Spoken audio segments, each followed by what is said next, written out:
오늘 우리가 읽은 말씀을 가지고 예수님의 고향 방문기라는 제목으로 나눌 때 우리에게 깨닫는 은혜가 있기를 주님의 이름으로 축원합니다. 오늘 우리 성도님들의 마음의 온도는 몇 도일까요? 우리가 한 주간을 시작하면서 주일 예배를 드리고 찬양하고 뜨겁게 막 기도하고 말씀 듣고 그러면 마음의 온도가 좀 이렇게 올라가요. 그런데 월요일이 지나면 확 떨어지고 그리고 화요일, 수요일 갈수록 사람들에게 치이고 또 이런저런 일을 겪으면서 마음의 온도가 뚝뚝뚝 떨어지다 못해 나중에는 찬바람만 쌩 불어가지고 누가 옷깃만 스쳐도 아주 날카로운 비명소리와 같은 소리들이 우리 마음속에서 터져 나오게 되죠. 오늘 바라기는 예배를 드리면서 저와 여러분들의 마음이 다시 좀 따뜻하게 되펴졌으면 좋겠습니다. 그래서 다시 시작해보자. 그래, 하나님이 힘 주실 거야. 그리고 우리 마음에 하나님의 사랑과 은혜로 정말 뜨거워져서 누구도 내 가슴에서 녹아낼 수 있는 참 이런 사람이 되면 좋겠다. 지금 이런 마음으로 기대하며 오늘 예배 드리실 수 있기를 바랍니다. 곧 추석 명절입니다. 추석에는 어디 가죠? 고향을 갑니다. 고향은 어떤 곳일까요? 어머니 품과 같은 곳입니다. 그래서 참 철없는 자식이 객지살이 하다가 막 힘들고 지치고 힘에 부치고 그러면 어디 가요? 고향으로 내려가죠. 왜냐하면 거기서는 언제나 또다시 힘을 얻고 위로를 얻을 수 있는 곳이고 또 다시 시작할 수 있는 곳입니다. 왜냐하면 나의 뿌리이기 때문에. 그래서 지금은 풍경이 많이 바뀌었지만 옛날에는 명절 때 되면 어때요? 고향 가려고 선물 보따리 막 꾸러미 양손 가득히 들고 그때는 차가 있어요 뭐가 있어요 그러니까 막 대중교통 타려고 줄 쫙 서고 그리고 차 타서도 바로 가나요? 도로 사정이 안 좋으니까 막 열 몇 시간씩 걸려가지고 그렇게 고향을 갑니다. 왜 그렇죠? 너무 좋으니까요. 그래서 이 김준태 시인이라는 사람은 이 고향이라는 시에서 이렇게 노래했다 그래요. 제가 잠깐 읽어드릴게요.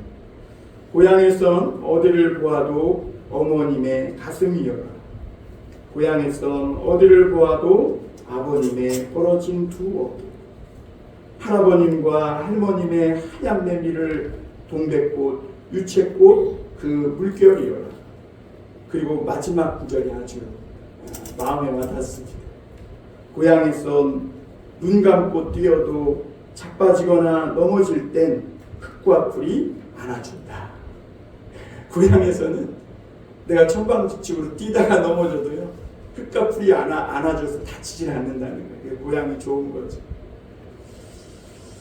오늘 예수님도 이 제자들과 함께 고향을 방문했습니다. 우리가 계단을 올라가다 보면 계속 계단만 있는 게 아니라 층계참이 이렇게 있잖아요. 그렇죠? 그래서 계단을 오르다 보면 너무 힘드니까 중간에 쉬어가는 텀이 있습니다. 그래서 예수님도 막 저쪽 호수 건너편에서 군대 귀신 쫓고 막 소녀도 살리고 혈루병 여인도 고치고 막 정신없이 사역하셨잖아요. 그리고 쉬는 텀을 좀 가지시려는지 어쩐지는 모르지만 고향을 이렇게 가셨어요. 그러니까 사람들은 이제 제자들도 따랐다 그랬는데 제자들은 생각하기를 야 예수님이 무명이었다가 이제 막 군대 귀신도 고치죠, 나병 환자도 고치죠, 거기다가 회당장의 딸 소녀도 죽은 소녀도 살렸죠. 이러니까 인기가 점점 높아가니까 야 이제 예수님이 성공해서 이제 고향에 가시나 보다. 고향 사람들도 좀 알아주겠구나 이런 마음이 있지 않았겠어요? 그럼 예수님도 그런 같은 마음으로 고향을 찾아갔을까요? 아니에요. 예수님은 이 마가복음 3장 21절 또 31절 35절에 보면 분명히 고향에 가면 배척받으실 것을 알고 가셨어요. 왜냐하면 마가복음 3장 21절에 보면 예수님의 형제들이 또 마리아가 예수님을 찾으러 왔어요. 붙잡으러 왔어요. 그 왜 그러냐? 당시 유대 종교 지도자들이 예수님이 귀신 들렸다고 그랬거든요. 저 사람 귀신 들린다. 그러니까 31절 그 넘어가 보면 그 사람들이 그래요. 제자들이 예수님 형제 그 마리아와 그 어머니와 형제들이 예수님을 데리러 왔다고. 그랬더니 예수님 뭐라고 해요? 누가 내 모친이요 내 형제냐? 주 뜻대로 하는 자가 내 형제요 모친이니라.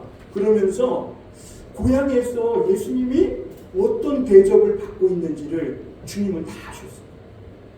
그러니까 지금 간다 그래도 분명히 이 고향 사람들은 예수님을 배척할 것이 뻔하다는 것을 아시고 예수님은 그러면 혼자 몰래 갔다 올 법도 하잖아요. 그렇죠? 가면 망신당하고 무시당할 거 아니에요. 또 귀신 들렸다 그러고 그러면 몰래 갔다 올 만도 한데 제자들도 데리고 고향 나사렛에 가시는 거예요. 왜냐하면 거기에서 행하실 아주 큰 뜻이 있었기 때문입니다.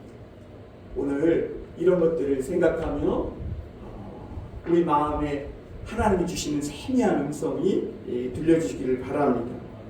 첫 번째로 생각해 볼 것은 고향을 찾아가신 예수님입니다. 여러분, 예수님이 배척받을 것을 알면서도 고향에 찾아가신 이유는 그 사람들의 마음에 부흥의 불을 지피기 위함입니다. 오늘 우리 이병찬 권사님께서 기도해 주실 때 기도한 대목 중에 하나가 우리 성도들의 심령에 부흥의 불이 붙길 원한다. 여러분, 요즘 많은 사람들 마음에 싸늘하게 식고 있잖아요. 칼부림을 한 사람이 뭐 죄를 지어서 감옥에 가 있지만 여러분, 우리도 진짜 칼만 안 들었지 얼마나 마음에 숨은 칼을 들고 다닐 때가 얼마나 많아요. 그게 누구 하나 걸리기만 해봐라. 그러면 내 속에 숨겼던 날카로운 칼보다 더 날카로운 말을 가지고 막 상처 주고 그러잖아요. 그 오늘 그런 사람들 마음에 정말 필요한 것이 뭐냐? 돈도 아니고 뭐 안정된 직장도 아니고 진짜 필요한 것은 오늘날 이 한국 사회가 다시 살아나는 그 유일한 길은 마음이 다시 뜨거워지는 거예요. 여러분, 옛날 한국은요, 그래도 두레니 뭔 이런 참 마을 공동체를 이루는 따뜻한 마음을 가지고 살았어요. 그래서 모르는 사람이 길을 가도 새참을 먹을 때는 와서 같이 먹자고 밥을 나누고 물을 나눌 줄 아는 사람들이었어요. 그리고 한국은 막 싸우고 지지고 볶고 하다가도 누구네가 애경사만 당했다 그러면 언제 싸우냐는 듯이 가가지고 막 설거지해주고 밥 해주고 막 그랬어요. 제가 영암에 가서 목회할 때 제가 그때는 어리니까 이해를 못했어요. 동네 사람들이 뭔 조금만 일만 있으면 막 죄송합니다 2년 전혀 돼가면서 싸우는 거예요. 그런데 야, 저 사람들 다시는 얼굴 안 볼 것 같다 그랬거든요. 그런데 누구네 집이 장례를 당했다 그러니까 또 다 거기 가서 아이고 어떡하면 좋냐고 막 울어주고 그러는 거예요. 저는 어린 그때 30대 초반이니까 이해가 안 됐어요. 저게 뭔가. 근데요, 한국 사람들 안에 그 밑에 뜨거운 정이 있고 마음이 있어요. 그러니까 지지고 볶고 살다가도 그 정이 있어서 막 서로 힘든 일만 있으면 같이 아파하고 같이 울고 그랬어요. 그런데 오늘 안타까운 현실은 이런 것들이 점점 없어져 갑니다. 옆 사람이 죽어가도 몰라요. 저 사람이 어떤 좋지 않은 일을 당해도 몰라요. 제가 요즘 인터넷 댓글을 보면서 느끼는 게 뭐냐면 요즘 사람들에게 아주 위험한 건데요. 남이 잘 되는 것을 못 보는 이런 현상이 너무너무 심해져요. 막 댓글을 보면요. 누군가가 굉장히 슬럼프에 빠졌다가 예를 들면 스포츠예요. 잘하면요. 그런 좋은 댓글을 못 써주더라고요. 다 다 악성 댓글만. 그래갖고 그걸 보다가 야 나도 그런 마음 될까봐 얼른 그냥 화를 넘겨버렸어요. 여러분 예수님은요 지금 나사렛에 가면 배척받을 것을 알면서도 가신 이유가 예수님이 가셔도 배척할 만큼 얼음장처럼 차갑게 식어버린 이 고향 사람들의 마음에 불을 붙이고 싶어요. 은혜의 불을 붙이고 싶고 누군가 지나가는 나그네가 오면 환대해 줄 수 있는 그런 따뜻한 마음의 불, 은혜의 불, 사랑의 불, 부흥의 불을 붙이고 싶으셔서 그렇게 찾아가신 줄 믿습니다. 여러분 이 부흥의 불이 일어나야 사람이 변화돼요. 여러분 마음이 차가운 사람에게서는요 어떤 것도 창조적인 게 나올 수가 없어요. 여러분 조금 있으면 이제 겨울이 올 텐데 겨울에 푸릇푸릇한 새싹 하나 나는 거 봤어요? 따뜻한 그 생명의 새싹은 아주 연노랗고 새파란 그런 참 활기찬 새싹은 따뜻한 봄바람이 불어야 나오는 거예요. 여러분 이 부흥의 따뜻한 바람이 불어야 예수님의 그 생명의 온기, 구원의 은혜의 온기가 사람 속에 들어가야 그 사람이 변화되고 가정과 교회가 새로워지고 심지어 그렇게 부흥이 일어나면 나라도 밝아집니다. 여러분이 경찰서 수천 개 만드는 것보다요 정말 살아있는 교회가 생겨서 하나님의 복음이 힘있게 전파될 때 그래서 부흥의 불이 타오를 때 사회가 범죄율도 떨어지고 자살률도 떨어지고 밝아지는 줄 믿습니다. 그 여러분 오늘 교회 가서 하나님 말씀 왜 들어야 돼요? 오늘 차갑게 식은 우리 마음 따뜻해지고 어두워졌던 우리 마음에 밝은 빛이 등불 하나가 켜지고 그리고 이 사회를 밝히는 그런 하나의 또한 빛이 되기 위해 오늘 수많은 사람들이 교회에 와서 하나님 말씀 들으며 마음이 따뜻해지는 것이 필요할 줄 믿습니다. 오늘 1절에 보면 다시 한번 볼까요? 예수께서 거기를 떠나사 고향으로 가시니 제자들도 따르니라 그랬어요. 사실 지금까지 예수님은요 가는 곳마다 부흥의 불을 붙였어요. 군대 귀신 들려가지고 막 이상한 막 미친 광기 사람이 휘젓고 다니니까 그래서 막 쇠고랑으로 묶어놔도 그걸 끊고 제어할 사람이 없어요. 그러니까 온 동네가 어떻겠어요? 싸늘하게 식어버린 거예요. 그리고 그런데 그 동네에 가서 군대 귀신을 내쫓고 주님은 그곳에 믿음의 부흥의 불을 붙이셨어요. 한 영혼이 2,000마리의 돼지보다 더 소중하다는 그런 말씀을 가지고 많은 사람들에게 하나님의 사랑을 느끼게 해줬어요. 또 사람이 이 소녀가 죽어가지고 온 집안이 곡하는 초상분이죠. 거기 가셔서 예수님은 먼저 말씀으로 죽은 것이 아니라 잔다 그러면서 소망을 주시면서 어떻게 해요? 그 소녀를 살려서 다시 불 꺼진 그 초상집에 생명의 불을 밝히시고 다시 부흥의 불을 붙이신 것이죠. 그리고 고향 나사렛에 오셔서 이제 부흥의 불을 붙여서 그것도 아름다운 마을이 되길 원하시는 것이죠. 여러분 나사렛이라는 말 혹시 들어보셨나요? 나사렛. 이 나사렛이라는 말이 구약 성경의 말로는 나시린이에요. 나시린. 나시린이 뭐죠?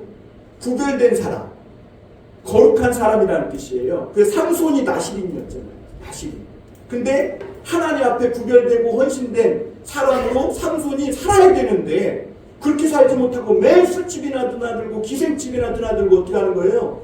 나중에는 눈이 뽑히고 정말 인생의 비참한 말로를 살아가게 되는 거죠. 그런데 오늘 나사렛이라는 이런 동네가 바로 그런 동네예요. 나사렛, 이것은 나시린에서 온 거거든요. 그러니까 거룩한 동네, 하나님 앞에 구별된 동네, 그러니까 굉장히 영적으로 종교적인 동네였어요. 그런데 이상하게 이 나사렛은요 사람들에게 평판이 좋지 않아요. 그 나사렛에도 무슨 선한 것이 날 수 있느냐. 그러니까 유대인 지도자들에게 이 나사렛은 이름은 거룩하고 구별된 동네라는 뜻인데 근데 그 나사렛이 종교 지도자들에게는 아주 버려진 무관심한 그런 동네로 전락한 거예요. 왜 그럴까요? 그 동네 사는 사람들이 마음이 너무너무 차가워집니다. 그래서 예수님도 오늘 고향에 가시자마자 안식일이 되어 어디를 들어가셨어요? 회당에 들어가셔서 가르치셨어요. 그런데 이 고향 사람들을 가르치면서 예수님이 깜짝 놀란 거예요. 왜 그러냐? 고향 사람들의 이 마음이, 신앙이 너무도 차가워져요. 여러분, 지금 하나님의 아들 예수님이 가서 하나님의 말씀을 가르치는데도 그들의 마음은 너무 식어 있어서 예수님에게 오히려 좋지 않은 반응을 보이고 있는 것을 보게 됩니다. 2절 3절 한번 우리 같이 읽어볼까요? 우리 조금 졸음을 깨고 한번 같이 읽어보겠습니다. 시작. 안식일이 되어 회당에서 가르치시니 많은 사람이 듣고 놀라 이르되 이 사람이 어디서 이런 것을 얻었느냐? 이 사람이 받은 지혜와 그 손으로 이루어지는 이런 권능이 어찌 되느냐? 이 사람이 마리아의 아들 목수가 아니냐? 야고보와 요셉과 유다와 시몬의 형제가 아니냐? 그 누이들이 우리와 함께 여기 있지 아니하냐? 하고 예수를 배척한지라. 여러분, 예수님이 말씀을 가르치자 나사렛 사람들은 놀랐어요. 여러분, 사람이 놀라는 게 두 가지가 있죠. 첫째는 저 사람은 한 이 정도 될 거야. 그런데 그 이상의 결과를 가져올 때 깜짝 놀래요. 또 하나는 저 사람이 저런 사람일 거야 그랬는데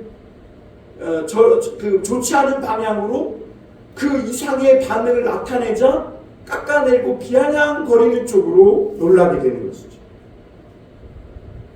오늘 여기서 예수님이 말씀을 전할 때 나사렛 고향 사람들은 놀라면서도 예수님의 말씀이 뭔가 바리새인과 서기관들의 가르침과는 다르긴 한데 진리예요, 진리. 그리고 정말 권능이 있고 권세가 있어요. 그게 놀랬어요. 그런데 어떻게 해요? 예수님을 배척하죠. 여기서 배척하다라는 말은 영어 성경으로 offense예요, offense. offense가 무슨 뜻이냐면 우리가 농구 경기 하다 보면 오펜스 파울이라고 하죠. 공격적 파울. 그게 뭐냐면 범죄를 저지르는 거예요. 그러니까 deny, reject, 그냥 거절하고 그냥 안 만날래 이 정도가 아니라 예수님을 향해서 모욕을 저지르고요. 범죄를 한 거예요. 범죄. 예수님은 지금 그 나사렛의 그 차갑게 식은 이 사람들의 마음에 불을 붙이기 위에 오셔서 말씀을 막 가르치는데 예수님을 향해 공격하고 모욕하고 범죄를 저지르는 거예요.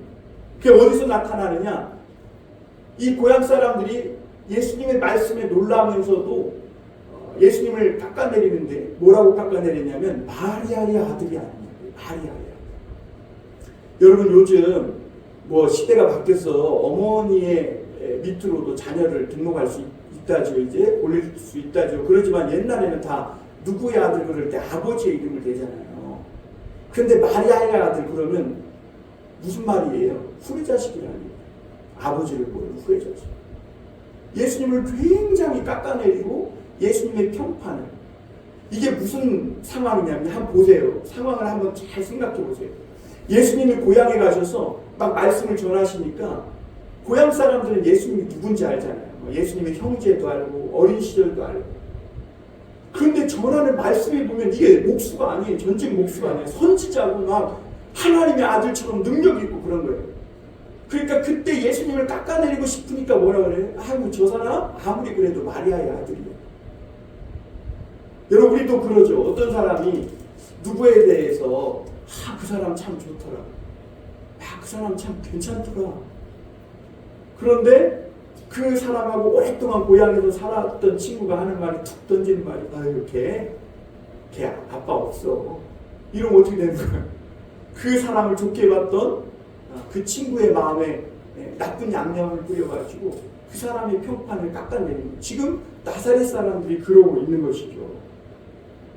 그러니까 이 마리아의 아들이라는 이 표현은 예수님에 대한 굉장히 스캔들과 같은 이런 소문을 퍼뜨리는 것이죠. 나쁜 소문. 그럼에도 마가는 오늘 이 예수님에 대해서 이렇게 악평을 하는 마리아의 아들이라는 이름을 그 말들을 했다는 것을 그대로 써요. 왜 그랬을까요, 여러분? 그래, 맞아요.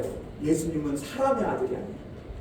하나님의 성령으로 마리아에게 잉태되어 이 땅에 오신 하나님의 아들이심을 지금 분명하게 증거하기 위해 이런 말을 필터 없이 여과 없이 이렇게 오늘 우리에게 증언하고 있는 줄 믿습니다. 그래서 여러분, 신앙이 얼음장처럼 식어버린 이 나사렛 고향 사람들에게 이 예수님의 말씀을 들으면서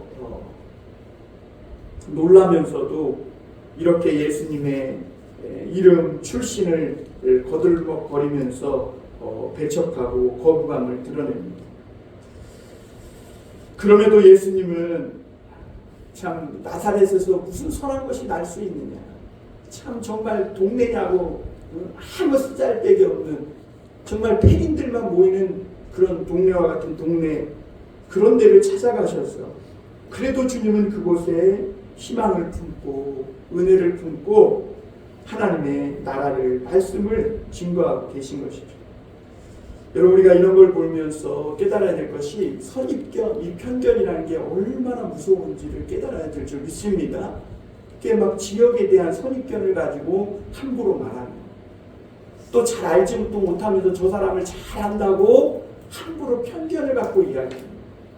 이게 다 배척이고, 이게 예수님을 배척하고 예수님의 그 놀라우심에 놀라면서도 예수님을 배척한 이 나사렛 고향 사람들과 똑같은 행위를 하고 있는 거예요. 여러분, 우리가 연세가 드실수록 편견과 선입견이 심해진다. 왜냐하면 경험이 많은 만큼. 근데 여러분, 예수 믿는 사람은요, 항상 마음이 열려 있어야 될 줄 믿습니다. 열려 있어야 돼요. 뭐 어디 출신, 인종, 뭐 어디 이런 거 갖고 사람을 정지하고 함부로 판단하고 배척하는 이런 참 실수를 범하지 않아야 될 줄 믿습니다. 또 예수님의 고향 사람들은 예수님이 목수라는 것을 알아요. 그래서 예수님이 설교를 하면 그냥 목수 수준으로 재미나고 그냥 자기네 귀를 즐겁게 해줄 만한 그런 설교를 기대했죠. 그런데 예수님은 완전히 다른 설교를 하세요. 막 하나님의 나라가 가까웠으니 회개하라 하면서 너희 믿는 것들 지금 돈 믿고 사람 믿고 다 내려놔. 그리고 오직 하나님만 믿으라고, 회개하라고 막 이렇게 선지자처럼 하나님의 아들로 권능 있는 말씀을 전하는 거예요. 여러분, 이런 설교는 목수의 설교가 아니에요. 그리고 예수님은 막 병자를 고치고 죽은 자를 살리고, 이거는 목수가 할 일이 아니에요. 그럼에도 불구하고 이 나사렛 사람들은 예수님을 배척합니다. 그리고 예수님이 나사렛 사람들에게서 보신 것 중에 정말 위험한 것이 또 한 가지가 있었는데, 그게 뭐냐면 나사렛 사람들, 이 고향 사람들의 신앙이 너무 위선적이에요. 하나님을 잘 믿는 것 같이 회당에 모여서 매주 모여서 하나님의 말씀을 듣고 예배는 드리지만 실제 생활 속에서는 음란하고 불법을 저지르고 너무나 비도덕적인 삶을 살고 있다. 그 예수님이 그 잘못된 위선적인 신앙의 위험함도 보신 거예요. 그래서 예수님은요, 오늘 그 5절 6절에 보면 거기서는 아무 권능도 행하실 수 없어 다만 소수의 병자에게 안수하여 고치실 뿐이었고 그들이 믿지 않음을 이상히 여겼다. 예수님이 그 믿음을 이상히 여겼다. 이상히 여겼다. 그러면서 우리가 두 번째 생각해 볼 것은 예수님의 안타까움입니다. 예수님은 고향 사람들의 이런 분위기와 태도에 위축되지 않았어요. 여러분, 설교를 누가 하는데 막 선생님이 막 가르치는데 듣는 분위기가 싸늘하고 휴대폰이나 보고 있고 졸고 있고 뭐 이러면 선생님들 가르칠 때 위축되죠. 설교자도 마찬가지입니다. 그러나 예수님은 절대 위축되지 않았어요. 왜 그러냐? 이 하나님의 은혜라는 것은 누구나 받을 수 있지만 아무에게나 주시는 건 아니거든요. 하나님의 은혜는 하나님이 그 마음을 두드리실 때 마음문을 열고 하나님을 사모하는 자에게 주시기 때문에 여러분, 사람이 힘으로, 능력으로, 또 내가 고향 사람이라고 혈통이라고 해서 하나님의 은혜를 받을 수 있는 게 아니에요. 하나님의 은혜는 하나님이 억지로 주지 않고 그 마음을 열고 믿음으로 주님 앞에 그 기대하고 소망하고 하나님 말씀에 하면하는 그 사람에게 부어주시기 때문입니다. 예수님이 그토록 배척하고 예수님을 마리아의 아들이니 막 목수가 아니냐 이러면서 막 비아냥대도 예수님은 어때요? 그 배척하는 사람들에게 우리 같으면 문 팡 닫고 니들 잘 먹고 잘 살아봐 하면서 이렇게 갈 건데, 예수님은 거기에서도 병자들을 고치시고 그래도 또 기적을 행하세요. 그러면서도 한편으로는 뭐예요? 믿음 없음을 이상해요. 왜 그러냐? 여러분, 옛날 엘리야가 이스라엘에 그렇게 막 비가 안 오게도 하다가 비 오게도 하고 하늘에서 막 불이 떨어지기도 하고, 그래도 이스라엘 백성이 안 믿어요. 오히려 엘리야를 죽이려고 하고 막 그래요. 그래서 엘리야가 어디로 갔어요? 사르밧 땅으로 갔어요. 그랬더니 거기 사르밧 과부에게 하나님 말씀을 전했더니 그 이방 사람이 믿더라는 거죠. 또 엘리사 때도 그러죠. 엘리사 때도 이스라엘 안에 나병 환자가 많아요. 문둥병 환자가 많아요. 그런데 그 많은 이스라엘 문둥병자 중에는 한 사람도 고침받지 못하는데, 저 아람 장군 나하만이 와가지고 엘리사가 요단강 가서 7번 씻으라고 그러니까 처음에는 기분 나빠가지고 우리 아람에는 더 깨끗하고 좋은 강이 있는데 여기서 씻으라고 그러냐 그러면서 막 기분 나빠서 가다가 종이 그랬어요. 여기까지 왔으니까 한번 선지자의 말대로 해보기나 합시다. 그리고 뭐 거기 들어간다고 돈 드는 것도 아니지 않습니까? 그래가지고 나하만이 그 말을 듣고 그냥 마음이 꼿꼿했던 마음을 조금 이렇게 구부리고 진짜로 요단강 가서 7번 씻었더니 문둥병이 깨끗하게 치료되고 3살이 돋았다. 오늘 예수님은 그들의 믿음 없음을 이상히 여겼어요. 죽은 소녀도 살려내고 군대 귀신도 내쫓고 12해를 혈루병으로 앓던 여인도 고쳐주시고, 이런 일을 듣고도 믿음 없이 그렇게 예수님을 차갑게 대하는 고향 사람들에게 이상히 여기셨어요. 그럼에도 주님은 그들을 향해서 긍휼의 손길로 치료해 주시고 고쳐주심을 보게 됩니다. 오늘 마지막으로 한 가지 더 볼 것은 12제자를 주님이 파송하셨다는 거예요. 우리 7절 한번 보겠습니다. 12제자를 부르사 둘씩 보내며 더러운 귀신을 제어하는 권능을 주시고. 여러분, 예수님 시대에도 마치 지옥문이 열린 것처럼 귀신들의 역사로, 막 어둠의 역사로 사회가 혼란했습니다. 예수님은 그런 세상에 제자들을 보내면서 오직 하나님 나라만 전하라고 하셨습니다. 그리고 그 어두워진 세상에 어둠에 갇혀 사단에게 잡혀서 괴로움당하는, 고통당하는 영혼들을 구원해내라 보내신 것이죠. 여러분, 전도라는 건 설득이 아닙니다. 제발 믿어주십시오 이런 것도 아니에요. 전도는 하나님의 나라가 가까웠다고 회개하라고 선포하는 것이 전도인데 믿습니다. 주님은 그 제자들을 보낸 거예요. 그리고 주님은 그냥 제자들을 보낸 게 아니라 귀신을 내쫓고 제어할 수 있는 권능도 주셨다 말씀하셨어요. 오늘 예수 믿는 모든 분들에게 이런 권능이, 능력이 있는 줄 믿습니다. 우리가 진실로 예수님만 믿으면 어둠을 내쫓고 귀신을 제어하는 그런 능력이 있는 것이죠. 그러면서 예수님은 복음 전하는 자세도 가르쳐 주시는데요. 8절에 9절에 보면 명하시되 여행을 위하여 지팡이 외에는 양식이나 배낭이나 천대나 전대의 돈이나 아무것도 가지지 말며 또한 신만 신고 두 벌로 또 입지 말라 하시고. 그러면 복음 전하는 사람들은 뭐 이 말씀 듣고 뭐 가난하게 살아야 하느냐, 지금 예수님은 그 말씀을 하신 게 아니라 우리가 이 말을 가만히 들어보면 모세를 생각할 수 있어요. 모세가 지팡이를만 짚고 애굽 땅으로 갔잖아요. 그러니까 너희가 세상에 가서 복음 전할 때는 하나님의 나라를 담대하게 선포하는 그 오직 한 가지 정체성만 갖고 가는 거예요. 여기서 두 번 오시라는 것은 옷은 신분을 말하는데요. 정체성을 이것도 저것도 아닌 사람이 아니라 너희가 이 세상에, 이 어두워진 세상에 하나님의 나라를 전파해서 하나님의 나라를 이 땅에 오게 하는 사람들이라는 그 확실한 정체성을 가지고 나아가라는 거예요. 그래서 세상에서 이것저것 더 가지고 더 욕심 부리기 위해서 마음을 정욕에 빼앗기지 말라는 것입니다. 왜냐하면 그렇게 해가지고는 이 복음이 전파될 수 없다는 거예요. 그리고 무엇보다 이 말씀을 하시는 이유는 너희가 복음 전하러 가면 하나님이 공급하신다는 걸 믿으라는 거예요. 할렐루야. 그 복음만 들고 가면 하나님이 거기에 반드시 너에게 먹을 것과 입을 것을 제공해 줄 사람이 있다는 거예요. 그래서 복음 전하는 사람은요, 사람의 도움을 받는 것이 중요하다는 거예요. 왜 그러냐면 복음은 혼자 전하는 것이 아니기 때문에. 여러분, 저도 경험을 해보면요, 복음 들고 가면 끝까지 돕는 자가 있어요.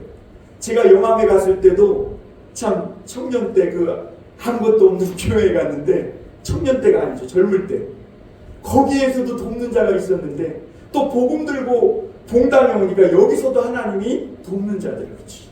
왜요? 제가 이뻐서 그럴까요? 아니네. 하나님의 복음 때문에 그런 줄 믿습니다. 그러면 우리가 예수님이 너가 어떤 사람의 집에 들어가서 영접하고는 그 집에 떠날 때까지 유하라 그랬는데 우리는 어떻게 쉽게 생각하냐면 복음 전한다고 한 집에서 계속 도움받으면 그 집 쌀이 2배로 줄어들 거 아니에요. 그렇죠?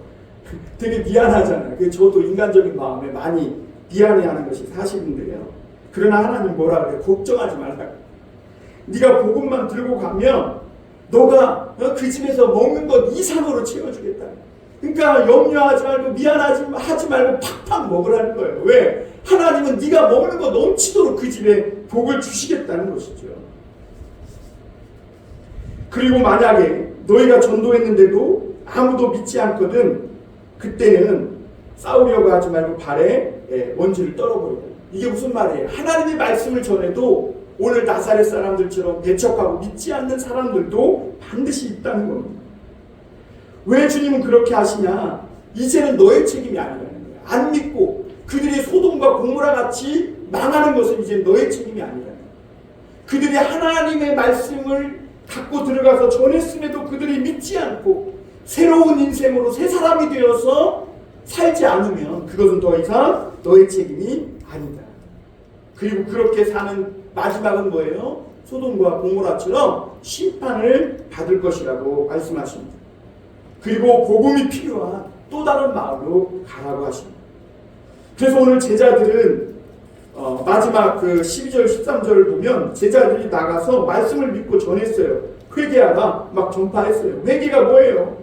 너가 지금까지 믿고 있는 걸 바꾸라는 거예요.